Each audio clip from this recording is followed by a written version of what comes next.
ఒక అత్యంత కీలకమైనటువంటి బ్రేకింగ్ న్యూస్ మనం చూస్తూ ఉన్నాం. సో ఇవాళ దానం నాగేందర్ రాజీనామా చేసే అవకాశం ఉంది. దానం నాగేందర్ లేదా ఇవాళ లేదంటే రేపు 1-2 డేస్లో రాజీనామా చేసేటువంటి అవకాశాలు కనిపిస్తూ ఉన్నాయి.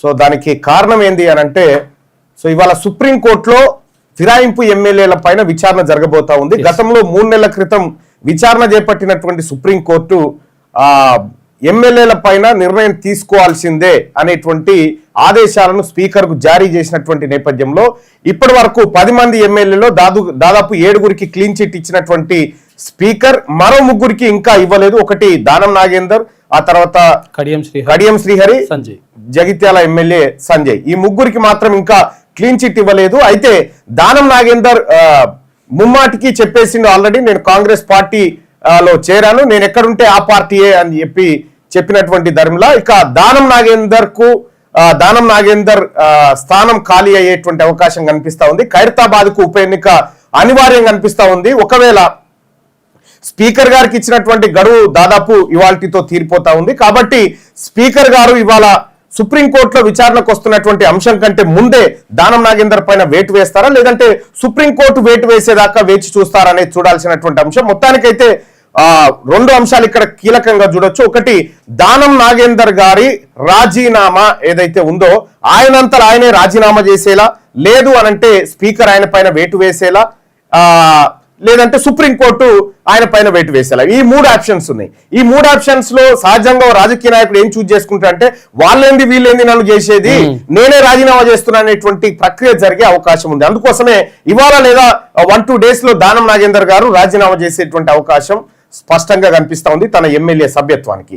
తద్వారా ఖాళీ అయ్యేటువంటి ఖైరతాబాద్ ఉప ఎన్నిక ఏదైతే ఉందో ఆ ఉప ఎన్నిక కంటే ముందే దానం నాగేందర్ కు మంత్రి పదవి ఇచ్చి ఎన్నికల బరిలోకి దించాలనేది కాంగ్రెస్ అధిష్టానం యోచిస్తున్నట్టుగా తెలుస్తా ఉంది. తద్వారా మున్నూరు కాపులకు మంత్రి పదవి లేదనేటువంటి మీమాంస నుంచి ఉపశమనం కల్పిస్తూ మళ్ళీ ఎన్నికలకు దిగాలనేది కనిపిస్తున్నట్టుగా తెలుస్తా ఉంది. మొత్తానికైతే దానం నాగేందర్ రాజీనామా 1-2 డేస్ లో ఉండొచ్చు అనేది స్పష్టమైనటువంటి సంకేతాలు కనిపిస్తా ఉన్నాయి.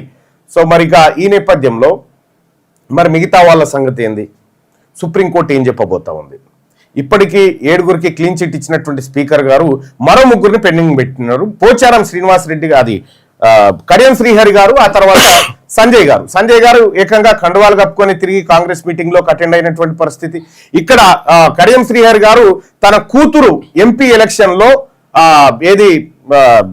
కండువాలు కప్పుకొని ప్రచారం చేసిండు. ప్లస్ దాంట్లో అఫిడవిట్ లో సంతకం పెట్టిండు, సాక్షి సంతకం ఆయన పెట్టిండు అఫిడవిట్ లో. కాబట్టి సో కడియం శ్రీహరి గారు కూడా రాజీనామా వైపు మొగ్గు చూపుతున్నట్టుగా కనిపిస్తా ఉంది. అయితే కాంగ్రెస్ అధిష్టానము లేదంటే రేవంత్ రెడ్డి గారు రాజీనామా అవసరం లేదు, కాస్త వేచి చూద్దామనేటువంటి ధోరణిలో ఉన్నట్టుగా తెలుస్తా ఉంది. అయితే కడియం శ్రీహరి గారు రాజీనామా చేసి మళ్ళీ ఎన్నికలకు పోవాలనేటువంటి కృతనిశ్చయంతో ఉన్నట్టు కనిపిస్తా ఉంది. ఒకవేళ ఈ అంశంలో కడియం శ్రీహరి గారే నెగ్గితే ఖచ్చితంగా ఇటు ఖైరతాబాదు అటు స్టేషన్ గన్పూర్ కు రెండింటికి ఉప ఎన్నిక వచ్చే అవకాశాలు కనిపిస్తా ఉన్నాయి. సో ఇది తెలంగాణ రాష్ట్రంలో అప్కమింగ్ ఎలక్షన్స్ ఇష్యూ. ఇక మరి పార్టీ ఫిరాయింపుల నిరోధక చట్టం, ఇది రాజీవ్ గాంధీ గారు తీసుకొచ్చినారు పార్టీ ఫిరాయింపుల నిరోధక చట్టాన్ని. ఈ చట్టం ఆధారంగా ఎవరైనా ఒక పార్టీలో గెలిచి ఇంకో పార్టీలోకి ఫిరాయిస్తే స్పీకర్ నిర్ణయం తీసుకొని వాళ్ళ సభ్యత్వాన్ని రద్దు చేసేటువంటి ఒక అర్హతను ఆయన కల్పించడం జరిగింది. కాకపోతే ఏంటంటే ఎన్నికైనటువంటి వాళ్ళు విపక్షాల నుంచి ఎన్నికయ్యి అధికార పార్టీలు చేరితే పార్టీ ఫిరాయింపుల నిరోధక చట్టం పూర్తిగా నిర్వీర్యమైపోతా ఉంది. సో దాదాపుగా ఒకవేళ పార్టీ ఫిరాయింపుల నిరోధక చట్టాన్ని కనుక స్పీకర్ గారు ఎవరికి తలొగ్గకుండా చేస్తే ఈ 10కి 10 మంది సభ్యత్వాలు ఈ పార్టీకి ఎగిరిపోయేది. కానీ అట్లా ఎగిరిపోకుండా స్పీకర్ పైన కూడా అధికార పార్టీ ప్రభావం కనిపిస్తా ఉంది. కాబట్టి ఈ పరిస్థితులు దాపురించినాయి. ఇక సంజయ్ గారి విషయం ఎట్లుంటుందో చూడాలి. జగిత్యాల సంజయ్ గారిది, వీళ్ళిద్దరిది మాత్రం ప్రస్తుతం ఉన్నటువంటి స్టేటస్ ఇది. అందరికంటే ముందే దానం నాగేందర్ రాజీనామా చేసేటువంటి అవకాశం కనిపిస్తా ఉంది.